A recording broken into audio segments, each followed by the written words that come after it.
Finish training for the day? Time to fight post-workout fatigue with Core Power Protein Shakes. They're packed with 26 grams of high-quality protein to build muscle and electrolytes to help hydrate. The nutrition you need to help your body replenish, rebuild, and repair post-workout so you can power on to the next one. Champion your recovery with Core Power. Visit corepower.com to learn more.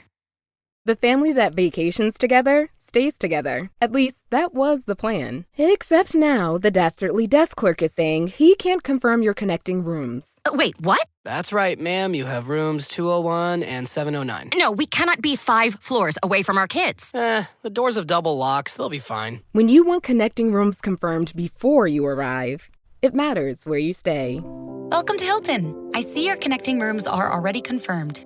Hilton, for the stay. Purina believes no one should have to make the impossible choice between their own safety and their pets. But nearly half of domestic abuse survivors delay leaving because they can't bring their pets with them.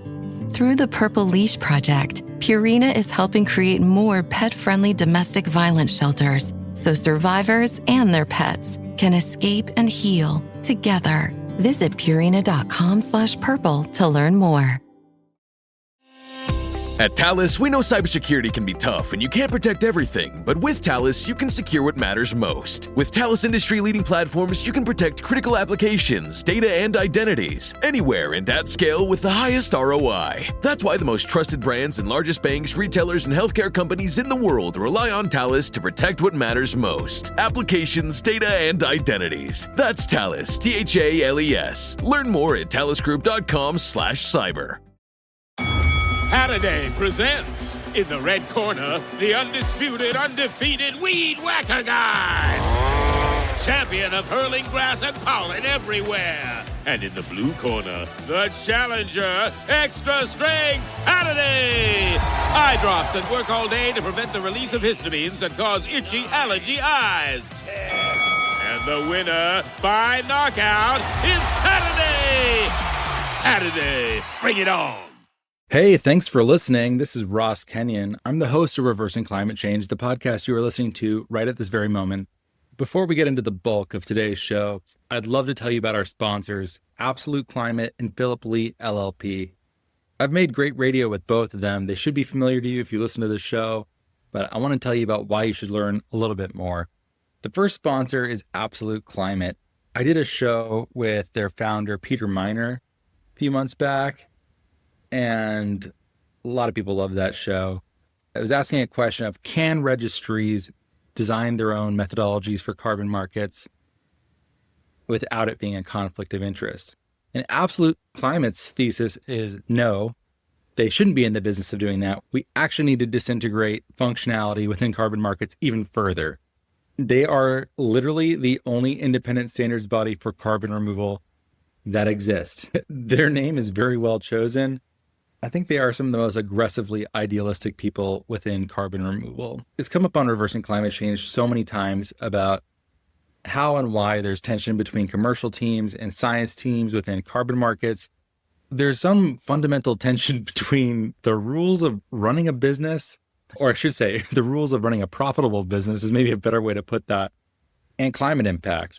And I think Absolute is one of those companies that, at least from my experience and what I know of them over there, I think they're going to be some of the staunchest holdouts, just trying to make sure that there can be a justified, true belief that a ton purchased is a ton truly removed. They're betting big on not compromising. It's a bold strategy. I respect the absolute hell out of that. Absolute is very much doing things their own way, and they stand out to me, and I will never mistake them in a lineup. Go check them out. I really am endlessly fascinated by what they're doing. And that's also true of our other sponsor, Philip Lee, LLP. In fact, I told them to pitch me on some weirder legal shows. I really like doing shows about the law. I think the law is such a fascinating part of our shared social life. It structures so much of it. It's badly understood by most people. And just structuring deals within carbon removal is hard. I'm talking grown-up deals here. Like when you're trying to put together an enormous package, complicated structuring, a lot of money changing hands, the stakes are high, you really do need a good lawyer. I'm sorry to tell you that if you are a startup out there in carbon removal, you're going to probably pay a fair amount of money to lawyers. There's just no way around it. Your choice is basically, do you get a bad lawyer or a good lawyer? One really cool thing I can say on Philip Lee LLP's behalf, well, one, Ryan Covington and I did a very fun show about how basically no one except for an elite few really know what bankability and project finance even mean. And he lays it out very clearly. If you'd like to go listen to that show, it's awesome and it's linked in the show notes. And also we ended up talking about Ernest Hemingway a fair amount too. So it keeps with the tradition of reversing climate change. One also really cool thing is that they just won Environmental Finance's VCM Law Firm of the Year. They won it 3 years in a row, 2023, 2024, and 2025. It's the only award for legal teams operating in the VCM, and they have offices in the US, Europe, and the UK. You should check out Philip Lee LLP. Thank you from the bottom of my heart for listening to this, and thank you to our sponsors. You really make this so that it's something that in a busy life with lots of competing priorities, I'm able to keep coming back and making more reversing climate change. Thanks so much for what you do. And now, here is the show.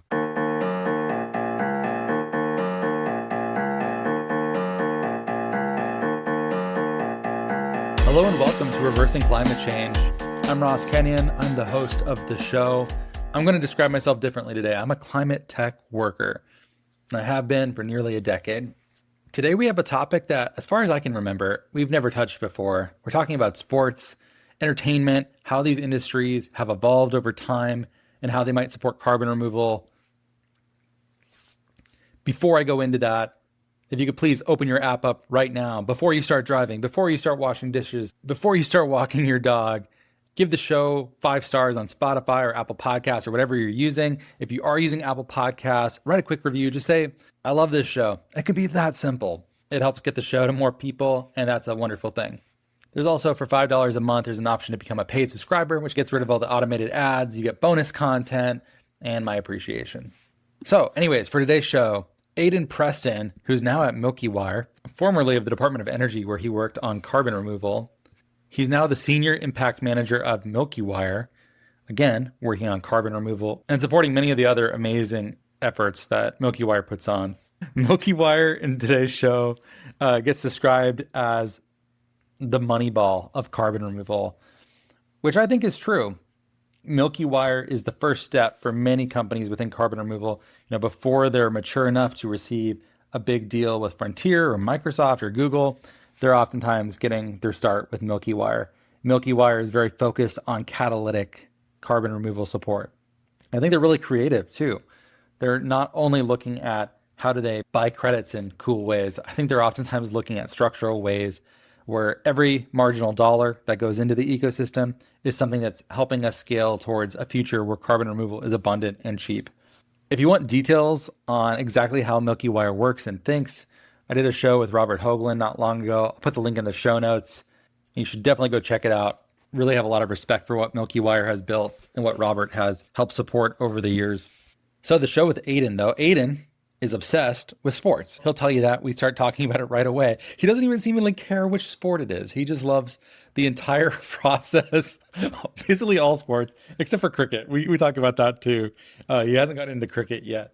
But we talk about why in an age where so much legacy content is just less profitable, less valuable, and there's so much more of it. And the way that we consume media is changing, except for sports, it hasn't really. We still really care about watching things live. It ruins the enjoyment for most people watching sports if they know what the outcome is ahead of time. And the growth of live sports entertainment has meant a lot more emissions.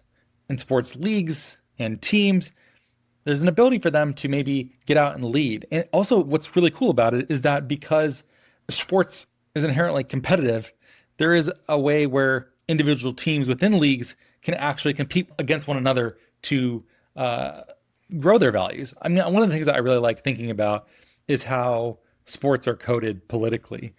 I think if you're an American, you know that the NFL tends to be a right of center proclivity. I mean, lots and lots of people enjoy football. It's not just a conservative sport, but it certainly has more of that feel, especially if you compare it to something like basketball, blue coded for sure. Soccer, Soccer, for me, I associate as being very left-wing in general. But I know that isn't universally true. This is just how it feels in America. But this is all to say that various sports teams within the league might buck those traditions. There might be, even within a left-coded sport, there might be a team that in a certain area has a right feel, and vice versa. And because these sports have diversity of values both within teams and across the entire league or the entire sport, there's a chance for these teams to try to appeal to their fans, to either acquire new fans or to make the attachment of their existing fans more strong. There's a lot of amazing work here that can be done. And this work has barely started. I think this is a really cool show. I think it's one of those areas that has a lot of room for growth. Sports are one of those areas where it seems like so much of the value is not directly coupled with manufacturing processes that have a linear feel to them. No matter how big a steel company gets, there's likely just some structural limits to how profitable that company will be unless they make some enormous innovation. But sports are one of those things where the right media deal could make that franchise way more profitable. And when you have high profit that is above the fixed rate of emissions growth, then you have opportunity for extra budget that is available for things like carbon removal. So sports just might be one of those growth areas, especially as the competition for eyeballs gets harder. Granted, you're not competing for Aidan's eyeballs because he's seemingly watching everything already.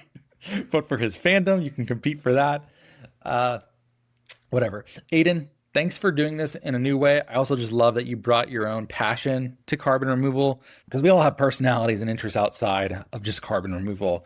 And when we bring ourselves to that, I think it unlocks valuable new syntheses that didn't exist previously. Like, this is something that is very much of you, and I really respect and appreciate that. So without further ado, here's the show with Aidan Preston. Aidan, thank you for being here. Yeah, Ross, thanks for having me. At which age did you know that you're a sportsman? Oh, I feel like I came out of the womb with a stick in my hand or a ball. I had two older brothers who were pretty merciless about not letting me score the basketball or score a goal. And my parents would ask, like, aren't you ever going to let them win? And they're like, nope.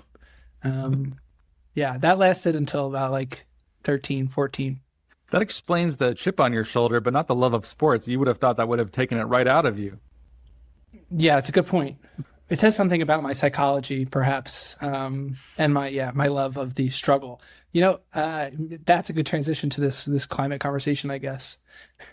Oh, what? Just like the uphill battles. Uphill. So you feel like the climate space right now is like having two mean older brothers who don't let you win because you're the underdog. Honestly, that might be the best analogy for working in climate today that I have heard in a long time. How did you manage from below two brothers like that? Has that taught you any lessons for how to cope with difficulty? Oh, no, it probably taught me just grit and perseverance. They were significantly older than me, like 6 and 8 years. So there was very little managing. It was just getting better until I was actually able to beat them in the competitions. And I'm really excited we're talking about this. I'm really excited for them to listen. I'm sure they have different perspective. It's just endure. Whatever you do, don't get noogied to death. And if you can survive, it'll be okay. Yeah, you learn strategies. Like, if they're going to block your basketball shot, you get faster. You learn to shoot on the run. I'm not very good at basketball, probably because I learned bad fundamentals as a result of this. But, you definitely learn, you learn to strategize. You learn to use your brain and not rely on your physical gifts. The old David versus Goliath technique here. You got the sling. And you're hurling the rock. I knew you'd bring some biblical information into the podcast. So predictable. It's what can I even do? I'm sorry. I forgot to study my Old Testament. Game on, man. I knew I had reading to do, and I stuck to the New Testament. I'll give you a bibliography after we're done. It's okay. Don't worry. When people bring in their own interests like this, I always think it's so fascinating. We're just joking about it. That's what I do with my show. I'm like, okay, these are like combination of things that I think are interesting that actually do fit together. And I think when people think about sports and entertainment, they're not thinking of that as a market to sell into. I think everyone is so ensorcelled by the high profit, low emissions buyers that currently dominate CDR. And you're saying, I care about sports. There's a huge opportunity here for them. Their patrons want them to do this, but they're not really doing it. Why not? No, you're exactly right. And yeah, it is true. I love watching sports. I'm pretty much not picky at all. If people are competing to the best of their abilities, like I will sit down and watch them compete. Wow. And especially these like major events, like I get up for the World Cup, for the Olympics. Yeah. The summer of 2004, when the Olympics were in Sydney, I don't think I slept. I was just in my New Jersey living room watching Michael Phelps swim. And then people would wake up and I'd be like, 2 gold medals, baby. They had to wait for prime time, but I was watching it live. And yeah, I think relatedly, there's this trend for sports to grow, like to expand their competition, add more teams. Like the World Cup in 2026 is going to be in 3 countries. It's going to have 48 teams instead of 36. And so this is selfish. I'm like, man, it kind of feels like it's devaluing the competition a little bit. Like it used to mean something to like qualify. Now everybody's going to qualify. So I'm like a little bit less excited by that. And then I'm like, man, this also has a negative climate externality. And then I'm like, ooh, I get to defend my own beliefs here, which is like sports should restrict entry and not grow to make the games more valuable leading up to the championship. But they also shouldn't have this deleterious climate impact. What do you do in cases, though, like, is there any sports organization that has a reputation as bad as FIFA? And can one expect them to genuinely care about something potentially as abstract as climate? I suppose if there's commercial upside for them, maybe they would. Is there enough of that to motivate people like that? That's the $1 million, $1 billion question, I think. Ostensibly, they do care about climate. They have made climate commitments. They've tried to act on those commitments. They have, not ultimately been successful in hosting net zero competitions. And they've, lost in the court of a Swiss regulator when they're attacked for their carbon neutral claims. But the fact that they are trying to be climate positive and have a carbon neutral World Cup shows to me that they recognize the value of taking climate action. Whether or not they've figured out exactly how to do that for the right dollar amount is to be determined. But I really, really tried hard in writing this to not get sucked down greenwashing rabbit holes or making accusations. I think we've had quite a lot of that. So I wanted to kind of posit that hey, there's still room for you to take action for these hard to abate emissions that aren't going to get you brought to court. The market has grown. Yeah, you were buying, $12 a ton forestry credits, and that wasn't good to compensate with. But there are credits now that you can use that, are use proper accounting, are durable, are additional. The market has developed to a point where carbon removal can be a tool in their toolbox. I don't even know how to ask this question because it's so big. Why are sports growing? And there's new sports all the time too. Pickleball, I'm sure, is going to be on not just dedicated channels soon. I'm sure that will be increasingly mainstream as more and more people play it. Things like MMA was not a thing when I was a kid. It was just starting to be. It is absolutely massive, and they charge a mint to watch it. And the NFL is in Europe, in Brazil. I never would have predicted stuff like that. What is driving just the growth of sports? Yeah, I think the revenues are ballooning for sports leagues to put stuff on TV. TV watching in general has decreased, but the percentage of people watching TV who are watching sports has increased. So I think last year, 75 of the 100 most watched broadcasts were live sporting events. Wow. Or perhaps that was 2 years ago, and the data is a year lagging. But in the last measured year, and this is true around the world, everywhere besides Sweden, where they watch the qualifiers for Eurovision the most, everybody who's watching TV is watching live sports. And I think in our modern television, we're really hitting my trifecta of 3 interests of television, sports, and climate.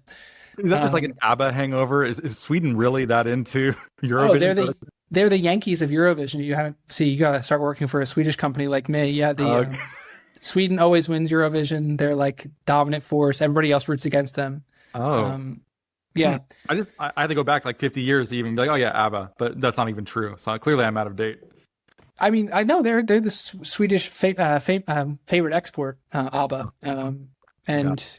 I mean, that's timeless. That's timeless music right there. Yeah, it's not going to be Aquavit. I think it's safe to say that's not going to be their most favorite export. But anyways, though, your trifecta. Go back to that. Yeah, I think our TV diet has changed to streaming, binging shows, and people used to gather around like 3 channels, and everyone watched Leave It to Beaver. And TV ratings for shows that were getting canceled back then are 10x what the best rated show on TV is getting today. So wow. TV watching is going down. Everyone is consuming so much media. The only thing that needs to be watched at any certain time is a live event. What is the easiest live event to show on TV? Sports. And as more networks compete for these limited pool sporting events, there's 2 options. The leagues can grow and add more games to fill the airwaves, or more new sports can get thrown on the TV channels because they have hours to kill. They're hoping to be shown in an airport or be shown at a bar in the middle of the day because that increases TV ratings, it increases media revenue. It's basically, can you have the lowest common denominator of something that's on TV that someone clicking through a channel will say, that's good enough. That's so funny.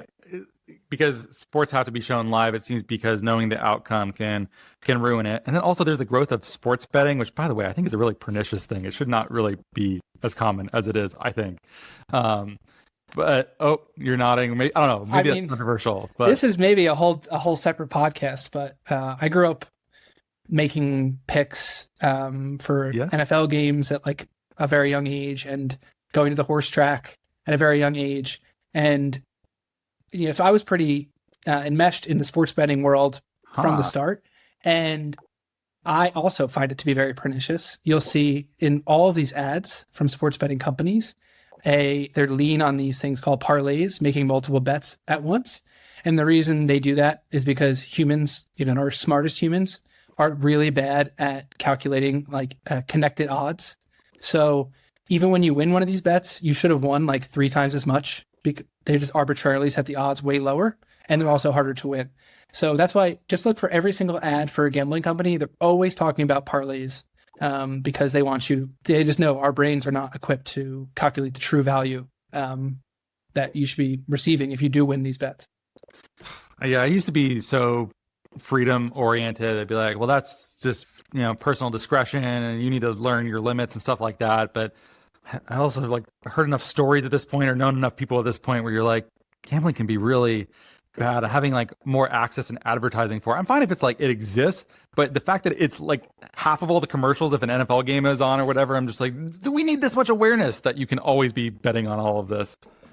Yeah, I'm with you, and it's shocking. If I told myself this 10 years ago, I'd be on this side of the argument. I'd be like, no way. But yeah, the second part is not just the parlays, but the VIG, the amount that the casinos take, was always set historically at like 5%. And that seemed to be a fair deal for Vegas and, the betting public, that they would always win. The house would always win. But, it wasn't. It was 45, 55. Now the house is taking 15% just for you to be able to bet on your phone. So it's just way harder to win. It's more unfair gaming, in my opinion, that hopefully will come down. Wow. I mean, that's certainly true. Like, one thing I've noticed whenever I've gone to like conferences in Vegas or whatever is that like blackjack is one of those games that is, probabilistic, but so much so that you really know, like, if there's 6 decks in play versus 1 deck, and you can be like, I've seen a lot of face cards with the 1 deck, so I'm probably not going to see another face card. I can bet more, expecting not to bust on this next hit and stuff like that. But the casinos that have the good odds for blackjacks are the crappy ones, the ones that are just like, please come in, we'll do anything. But the ones that are like, if you go to the Bellagio, it's like, how many decks are we legally allowed to put in here? Because we just are going to take all your money and don't care. And maybe you're here because you're staying here and you're not going to wander across to Fremont Street to go do this just because it's a little bit more convenient. I think there is something like, maybe you use the app with the best UI, or you got the promo to come in there. And now you're just like a captive. And even if it's a terrible, terrible set of gambling odds, you still might take the bet. Yeah, we'll have to link to something, show in the show notes. One of your competitor podcasts talked about the stickiness of getting someone on your app. And that's why the deals are always like, come amazing deals when you first start, because folks are really hard pressed to transfer accounts from one gambling app to another. Sorry, are you saying you're listening to alternative podcasts? Did you I play that on my show? I played the fifth. You played the fifth. Okay. For sports, it seems a major point of value here is not knowing the outcome ahead of time. But there are also, I don't know, like the amount of the proliferation of sports documentaries. Like my family's been really into the Dallas Cheerleaders one. That's been awesome. That's a really great show. But also, I like going back and watching. Do you ever watch old clips of Muhammad Ali fighting? Yeah. And like he'll be like an inch away and like not even have his hands up and dodge. I'll put a link in the show notes. Please go watch this. It's amazing watching how confident he is, an inch away from getting clobbered and just heavyweight punches. So like I don't even care that much about the outcome. Some part of it is just I don't need to feel like the thrill of that. Sometimes the pure athleticism is enough, but maybe that's not enough to drive revenues that are ever increasing this way. It seems like it is very outcome dependent. Yeah, I mean there were channels dedicated to showing NFL films, NBA classics, the Hardwood Classics, and the NBA channel. And I've seen the NFL and NBA both move away from programming that was showing classic games and adding live sporting events to those channels. So just based on observing that trend, I'd argue it probably is driving the bottom line revenue to have live programming above older games. Yeah, I think it's dangerous to think that idiosyncratic me should dictate mass market trends. I don't know. The jokes we've already made about this show guarantees that. Yeah, go ahead. Yeah. Isn't that why you started a podcast in the first place? Yeah, exactly. Yeah. My own weird little freaky thing. But yeah, I'm like, I like watching that thing that literally no one else likes watching apparently in sports. It's just me and I think you're right. Like those classic highlights, be it boxing or Barry Sanders breaking 15 tackles. Yeah, they're amazing, but I think those are also highlights. So it's like, what do we do? Do we program?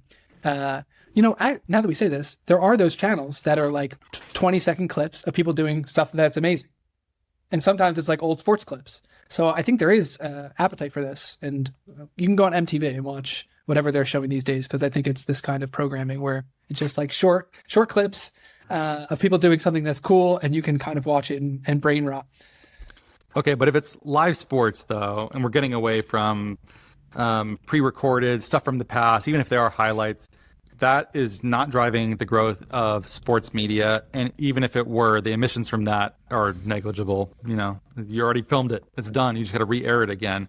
So, the NFL bringing an entire team to Brazil and to London on a regular basis, those are emissions. You have FIFA matches that include many more teams in the world, more emissions. What do we do with those? Like, what actually is the value prop? How do you pitch sports industry people on this? And also, have you even done that yet? This is just you thinking your thoughts privately? Or are you out there actually trying to make this a reality? Yeah, I've been trying to talk to people in the sports industry, varying levels of success on getting through to them. My hope with this report is that they'll read it and see the argument for using carbon removal to compensate for their emissions, and then, be more open and willing to chat. What I would say is, I think I've also noticed in the past, it looks to me from my research, that a lot of sports leagues have used carbon credits and have not had good experiences doing so. Really? There's been a recent story in the news about Clippers player Kawhi Leonard, who was getting paid for a no-show job, allegedly, and it may circumvent the NBA salary cap rules. The job that he was not showing up for was this carbon credits company that was involved in fraud. And, that part of the story is not making any news. But it's just a no-show job. So clearly you are from Jersey, though, is what I understand. Yeah, definitely. Starting to break your flow there, but I only ever hear that in like the context of like The Deuce or Sopranos or stuff like that. But yeah, anyway. Yeah, and honestly, full disclosure, people have been referring to it as a no-show job in the media, so I'm kind of stealing and cribbing their language. Again, allegedly. But I think I've seen a lot of organizations that thought they were doing the right thing, thought they were credibly offsetting their remaining emissions, and or it was the only option for them because they couldn't reduce their emissions. They said, okay, we'll buy these credits. And then they were caught either making inaccurate claims based on what they purchased, or were caught, buying a fraudulent credit. And even some of these organizations that leagues have partnered with, like I'm on a website right now that's offering me a 12-pound afforestation project credit, and it's labeled as SBTI compliant permanent carbon removal. And this is an organization that I've seen show up on a number of different sports leagues, sustainability pages as a partner. And again, I'm not trying to mudsling in this report or be negative and to anyone's actions, especially if they're acting in good faith, which is the assumption I've been trying to make.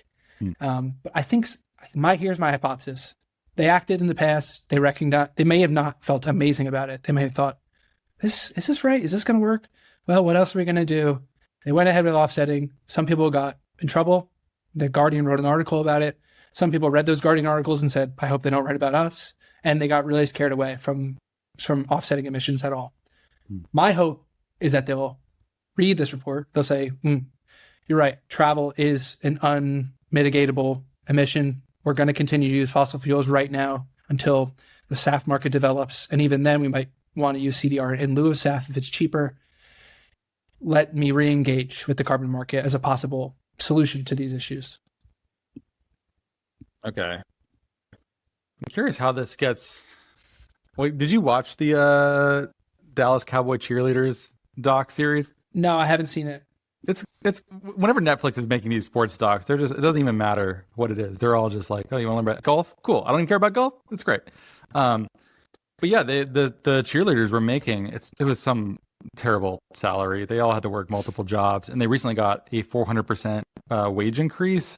So presumably 6 figures, or very nearly so. And it was enough for them to just like focus on cheerleading exclusively. But the fact that you're like, really, Jerry Jones's family like cannot afford to pay these people like what is frankly a pretty basic wage for being at the top of your athletics, your discipline. That's as good as it gets, is becoming a DCC, as far as I understand it. So they can't afford to pay that. Like, why would they pay for some enormous amount of carbon removal that no one is forcing them to? There's no union of cheerleaders coming after them saying, buy carbon removal. Hey, that's a good go-to-market. You should consider that. That idea is fine. Yeah, we'll hire a team of athletic women to bat down the doors of all carbon removal buyers, maybe. I think that you're pointing to an issue, which is that a lot of these decisions are decentralized and are not controlled by the league itself. The NFL does not direct the sustainability actions of its teams, nor do other leagues in the U.S. And that means that the market itself is split up into, in the NFL, 32 different teams with 32 different sustainability managers who have 32 different priorities, and also 32 different owners who might value. I won't say a good word about the Dallas Cowboys, because I'm a diehard Philadelphia Eagles fan, and the Eagles owner is one of the most progressive of the 32 NFL owners. So you might see them taking more aggressive action, that's pro climate than some of the 31 other owners in the NFL who may share a different view on the importance of taking climate action. So I think it's a difficult pitch because you have to make 32 of them. Or 30, depending on the league. But ideally, there'd be some sort of follow effect. One team takes significant action, is celebrated for that action. The other teams want that celebration. They want people to feel good about watching this team. Liverpool FC, another team that I consider a rival to my Everton Toffees, they've purchased carbon removal credits, and I'm like, dang, that's badass. Like, I hate them a little bit less now. Like, I really do think it moves the needle. I mean, maybe I'm a sicko, but for me, I'm like, yeah, that's really cool, credible action. They're involved. They're making smart decisions. I've kind of switched my allegiance in F1 to Mercedes, who have done a good job with their decarbonization strategy and have contributed to, or have purchased carbon removals as well. So I was never that big of an F1 fan. I followed along after the Netflix documentary. But I mean, I switched my allegiance, so it does have an effect. Wow, that's pretty fascinating. do you wish that you could go before the NFL commissioner or something like that and get some sort of ruling and get what's the old joke about it? The prior written consent of the NFL for carbon removal. The express written consent to. There you go. Is that what you want for like broadcast? Or do you like it being sort of heterogeneous and therefore there's more innovation? People are trying new things. Like, what's better, do you think, for sports and carbon removal? Oh, that's such a good question. Well, I guess the easy answer is like if the central body was able to encourage people to act in the like most effective way possible, then we would want centralization. It's honestly a good parallel for centralized control of our current government. Like, do you want to build state capacity, or do you want to have a weak state? And sometimes a strong state capacity can lead to negative outcomes if you have, less than ideal leaders, to be vague. But I do like the idea of like teams being innovative in their approaches to sustainability. And I think it has led to some cool outcomes with decarbonization of stadiums and food and waste management at facilities. I just don't think it's led to innovation when it comes to accounting for the emissions that are associated with sports, and namely sports travel. I think just for the nature of sports being competitive, I like it being at the level of teams. I don't think it would be like, I like the idea that they cause you to switch allegiance, or that it deepened your love for the Eagles. Like something like that is a really cool thing that I think we should preserve. I think it would maybe suck some of the magic of sports out if it was just like, the NFL top co decided to do this. That's not really as interesting. Yeah, I mean that's the dream, right? If the teams or leagues are actually competing on sustainability, and Sail GP is a sporting league that has like a separate scoreboard for impact, and one of the categories on that is sustainability work, and like that's such a cool model. Oh, like my team might have come in fourth this year, but we were the best on sustainability. I mean, that's like full nerd alert, but I appreciate it. But yeah. Yeah. And I mean, frankly, we are like in an increasingly polarized society, and like solidarity is the only path forward. Sports like is an opportunity for people to recognize each other's common humanity, and like it can build a coalition. So I think your team's competing and you being able to follow your team and celebrate them for their successes can maybe bring along more people into the climate realm, the climate industry. It's funny that you say that as recognizing our common humanity, because I think sports is typically seen as a way of sublimating our warlike impulses and splitting into groups and trying to kill each other in socially acceptable ways. And even the way that you put it, like even if Dallas did something great, you still couldn't celebrate it because you're an Eagles fan. Like, does it actually draw you closer to fans of Dallas football, or does it keep you separate in some artificial way? Yeah, I think it's on two levels. Locally, it brings people together. And walk around the city of Philadelphia, like anytime really, but especially during football season, and it's all midnight or Kelly Green. And I think that like helps the eastern part of the state of Pennsylvania like agree on issues that they agree on one issue, which might help them agree on other issues. Now, whether or not those Philadelphians might agree with the Texans, that's to be determined, and they may have an opposite effect. But ideally, those common decisions being made between members of different states are occurring in higher levels of government, where people are not being too reactive to the teams that someone might root for.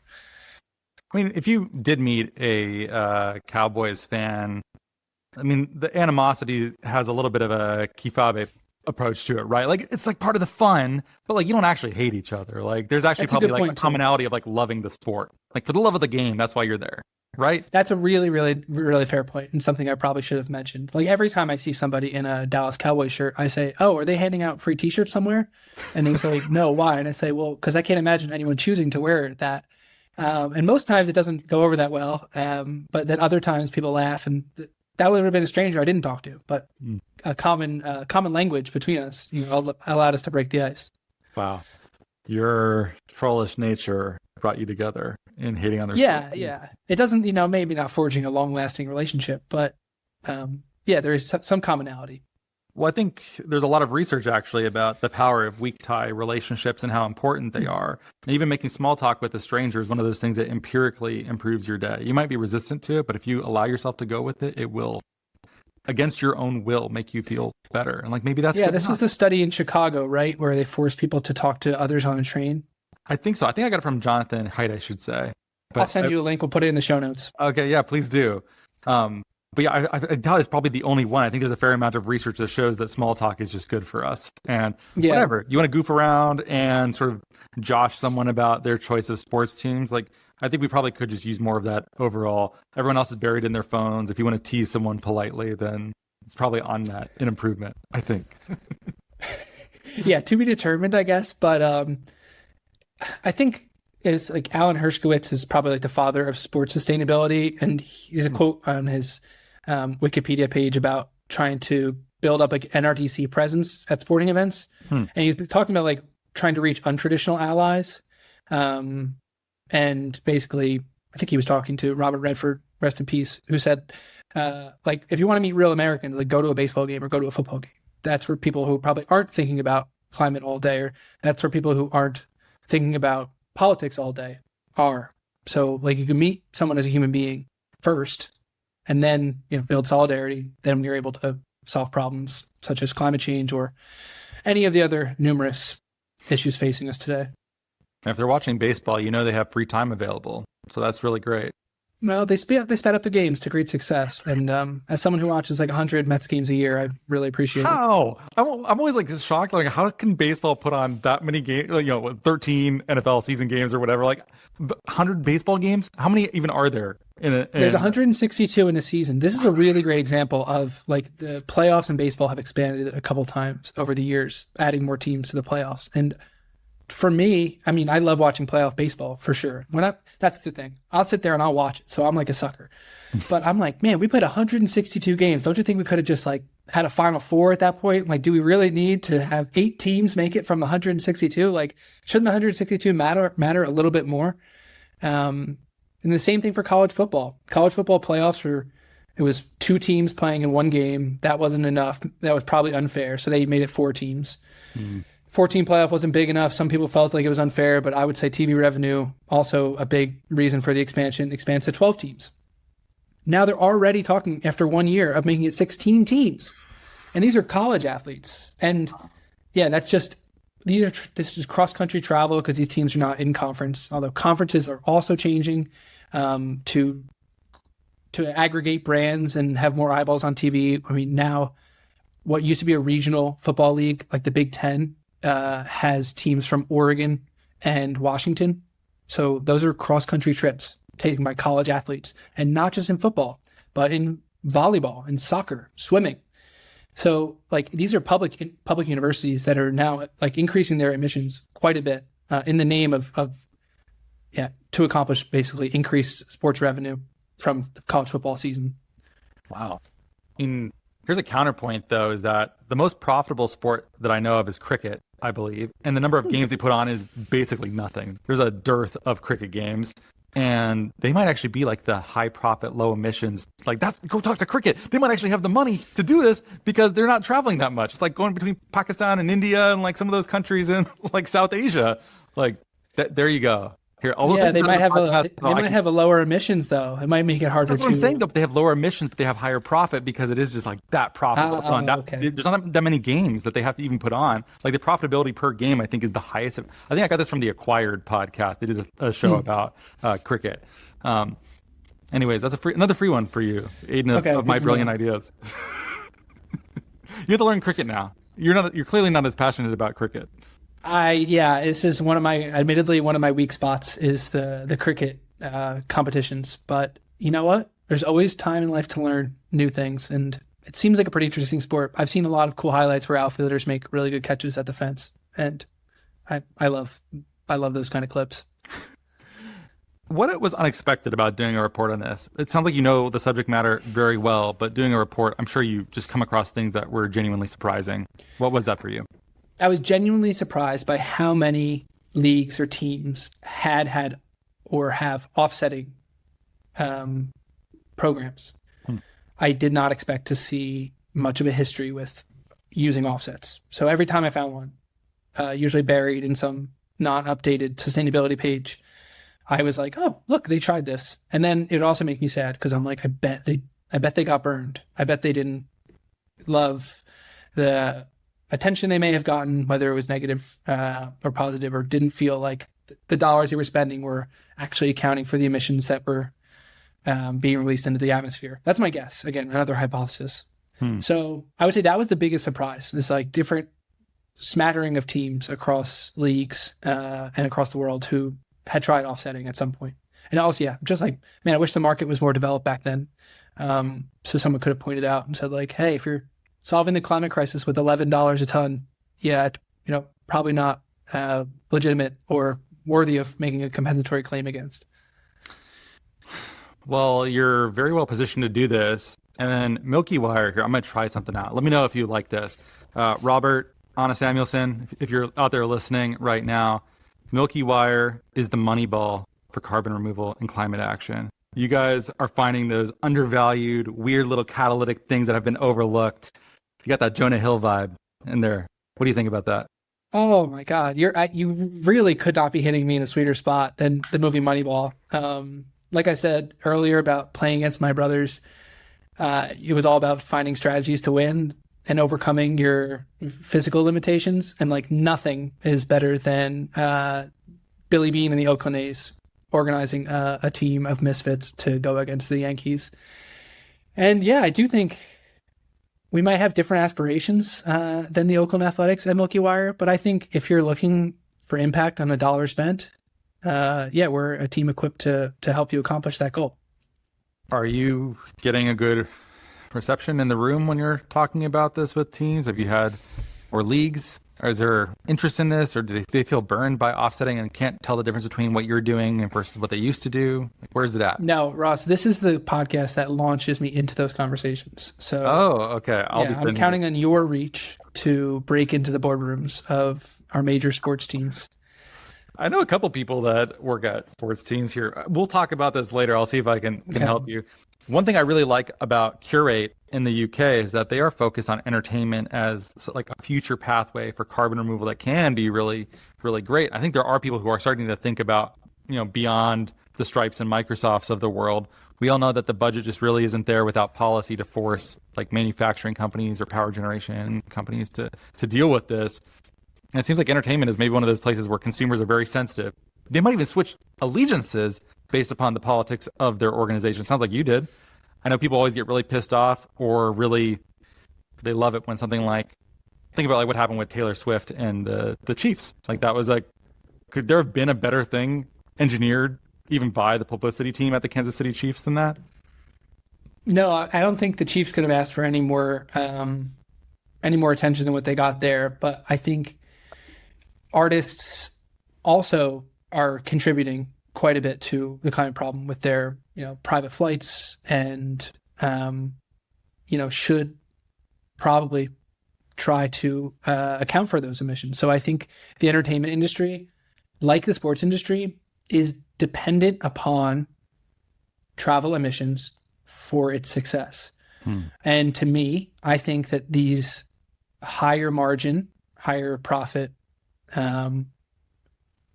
industries kind of have an obligation to help decarbonize the hard to decarbonize, like aviation sector, for instance, because their profit margins are much lower and they probably aren't going to be able to invest in SAF and CDR alone to decarbonize. But why can't the sports industry, why can't the entertainment industry, work to contribute to something that they depend on for their revenues? Aidan, something that is interesting to me is how conditionally you speak about this. So they should probably try to work on this. You're like, there's 3 different ways you let them off the hook in that single sentence alone. Why don't you just tell them they got to do this? Like, come on, guys. Like, this is the Earth here. This is humanity not killing itself.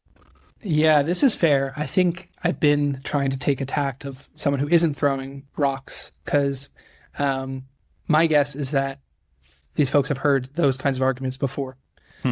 So my argument is a positive one, is that they can actually make a difference in this industry. It's so early and it needs champions. This is a golden opportunity to be that kind of champion. And then secondly, you also you have an obligation to do this. I left potentially out. I could just like the internal tension of you trying to communicate this. Rough to watch, Aidan. Well, yes, I agree. It is rough to watch. Is it rough to feel as well? It is rough to feel. It is rough to feel. It's rough to have. I mean, this is probably the impetus for me deciding to write about this topic. Is I love watching the World Cup. I love watching the Olympics. And for those things that I cherish, to have negative externalities bums me out. So I'm like, man, we really should figure this out so we don't have to compromise on our beliefs in order to watch our favorite things on TV or go to see our favorite artists perform live. And where's the money for that coming from? Well, these things I'm watching are generating record revenues. So maybe they should be contributing from that record revenue budget to carbon removal. And they should recognize that those revenues are going up as a result of their expansion. And as a result of their expansion, their emissions are going up. And they should take action to compensate for those emissions. There we go. I love that. You can edit out my conditionality from earlier. No, why not? That's like a really important thing. I also speak that way sometimes too, where like it's really hard actually to issue like a really affirmative, declarative thing. Americans especially, we use we use kind of, we use things that soften it so that it's easier for someone to gracefully back out of what you just said. Like it's a big part of how we speak. And I think even in climate, where you're like, no, we actually do really need to be doing this as very serious. It's interesting, I think, when it does go there. I can remove it if you insist, but I think it's actually a really cool point. And I think it's fair. I won't insist on you removing anything. Jason Isbell is a country-ish folk artist, and he had a documentary come out recently, and he was a producer on it. And a lot of these new documentaries that come out, the artists themselves, the producers, and obviously there's a huge conflict of interest there. And he said in an interview that he didn't ask them to remove anything. And he's like, they told me I had the power to cut things, but I felt like, it's not really true if I cut anything. And he said, you know what? I didn't exercise that cutting power, so I don't actually know that I had it. If you don't use it, you don't know that they were lying to you. So that's how I'll approach this interview. I won't exercise any powers, so I'm just going to assume that you would have honored my request if they did come. Yeah, of course. No, I think I like the realness of it too, and I grapple with how I speak about that as well. There's something that's like really makes even me feel a sense of vulnerability in declaring something so discreetly, where I'm like, it is this way and you should do this. Can you give me an example of a time where someone was told you should do this, you need to do this, and they listened? I don't know. It has a very strong hierarchical authoritarian kind of frame. And I think even if it's right, like it doesn't feel good. I remember being a kid, and even in hindsight, we were like, yeah, my dad was right about that. Even still at the time, you're like, God, this feels like such a bully, or God, this feels terrible. So yeah, I think you're right about that. I think we've tried as folks who agree, or folks that recognize the gravity of the climate crisis. We've tried as individuals to name and shame, and I don't think that's gotten us very far.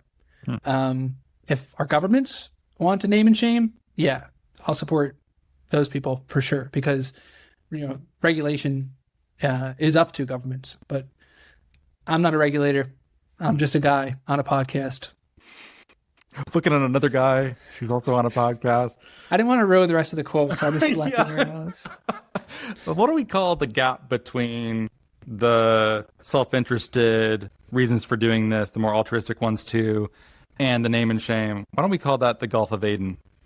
Why not? That name is on tape. I really, really do not like the idea of renaming gulfs, especially not my own name. Yeah, okay, fair enough. Wow, I didn't expect it to go that way. That was probably one of the more esoteric wordplay jokes in this show. So thanks for the show's history. That's saying something. It's out there, the Gulf of Aidan. Okay, it's back. Is there anything that you want to single out before we conclude that's really important to you about this, that you'll just be heartbroken if you don't share?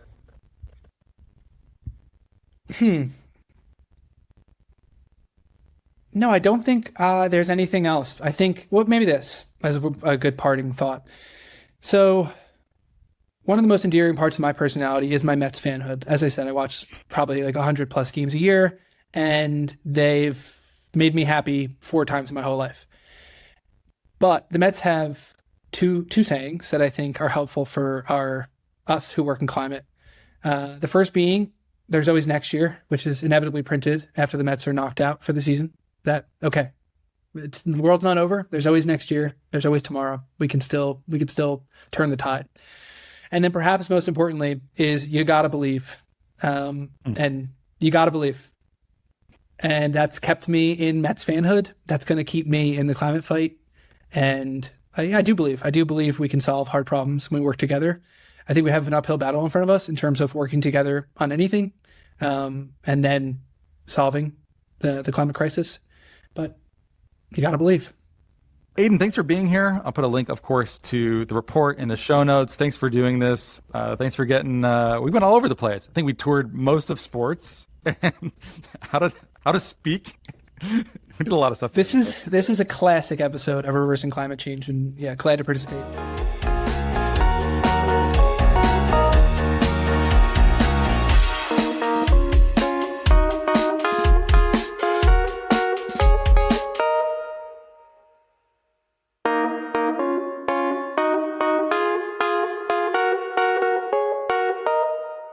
This episode is brought to you by LifeLock.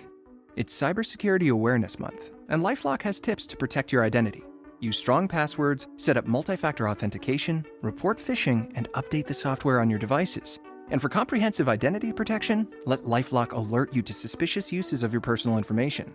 LifeLock also fixes identity theft, guaranteed or your money back. Stay smart, safe, and protected with a 30-day free trial at LifeLock.com/podcast. Terms apply. Every minute your finance team spends wrestling with data is a minute lost. Insight Software's AI-powered insights instantly move you from complexity to clarity. Automated analysis, real-time reporting, strategic recommendations, all at your fingertips. Transform how your finance team works and watch your business grow. Stop wasting time. Start making smarter decisions. Learn more at insightsoftware.com/AI.